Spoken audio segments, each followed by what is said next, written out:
Drop your guns, whoa, but then bear away with ordinary souls. This episode, we headed south along the very iconic Birdsville Track and trekked the 517 kilometres from Birdsville to Marree in South Australia. Like you feel the love.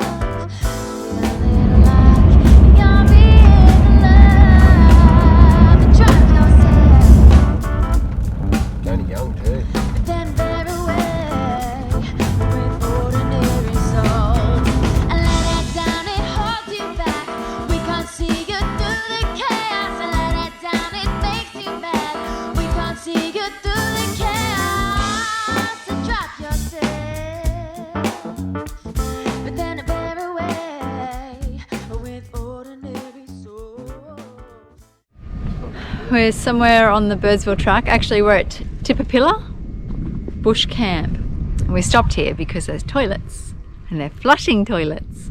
It's pretty cold out here. I picked up my jacket from the post office in Birdsville, so it arrived just yesterday, and then we cleared out of town. Stayed at a very windy spot last night. Now we're just getting a refill of tea and coffee, and then we'll be back on our way. We're going with ordinary souls, feeling like you feel the love, feeling like you're in love, and now drop yourself, but then bear away with ordinary souls, and let us down and hold you back. We can't see you through the chaos. We've just pulled over and helping a couple of people with some flat tyres. Two of them are shredded.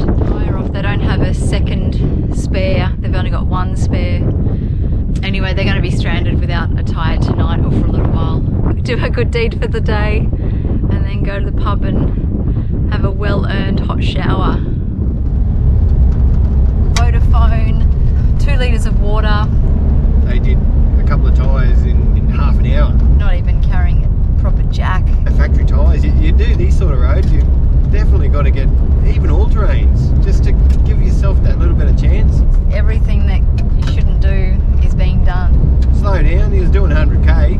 Rocks out here, just rip it. You really got to slow down, drive to conditions. They come from the Gold Coast back into Victoria. New South Wales is closed at the moment. They've chosen to go this route because, quote unquote, on Google Maps it looked like fun. Yeah, they're probably feeling a little bit silly at the moment. We had a successful time rescuing those fellas, all done and dusted. They have pulled into this hotel on recommendations from everyone. Oh, Ash and I have just had a shower. After a couple of days without a shower, this is amazing. Tonight is a good night in the middle of nowhere. Peace out, guys. Check out this sunset.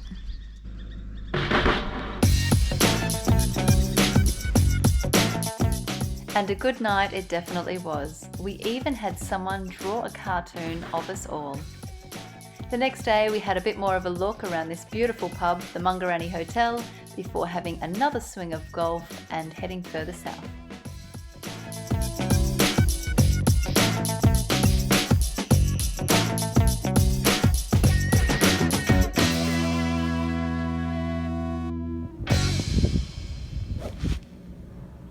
How's me practice?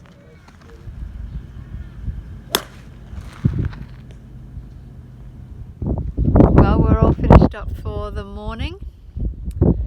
We've had a great coffee and bacon and egg roll for the morning. Macca's is coming soon. And Macca's is coming soon.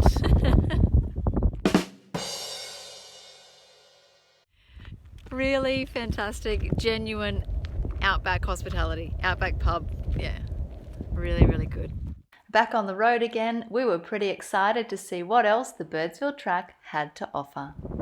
This is one of my favourite landscapes out here, Gibber Stone. It's only something that I've recently learnt about out here. I think it's hardened and smoothed by heavy metals like iron and copper. Really fascinating. Whoa. Ooh. Somewhere off the beaten track. Urruwalani was run by Alexander Scobie, and it started in the 1880s, abandoned in the late 1940s. They did run it for grazing purposes initially, but found traces of coal in the bores and wells, but nothing of commercial value. Right next door was the old Mulka homestead ruins, and these ones were abandoned a little bit earlier during the drought of the 1920s.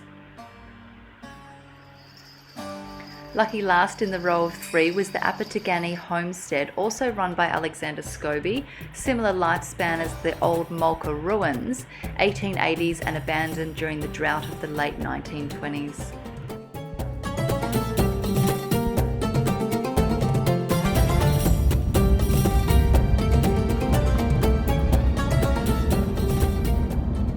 Shortly after the odometer reached 160,000 kilometres, we came across Clayton Station. So here's a big shout out to you, Clay, and the 1,000 square mile pastoral lease operating as a cattle station in far north South Australia. We were going to stay at the campground, but we had some more exploring to do. This time, Lake Harry Lookout. Yeah, the lake is definitely gone. But it's still throwing up some beautiful photo opportunities.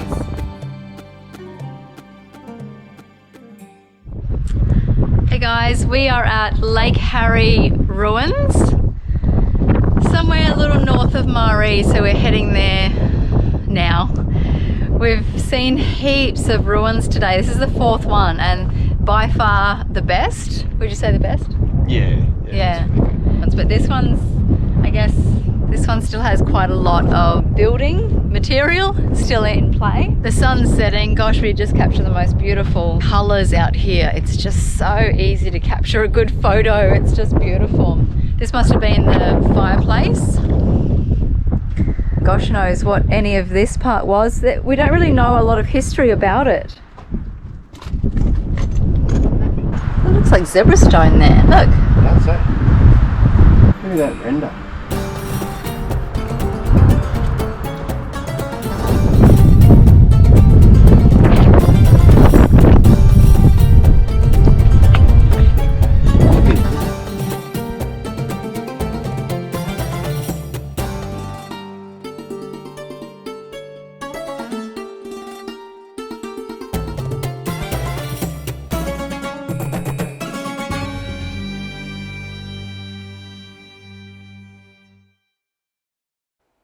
After a few days exploring the 517 kilometres and the many ruins on the Birdsville Track, we made it to Marree.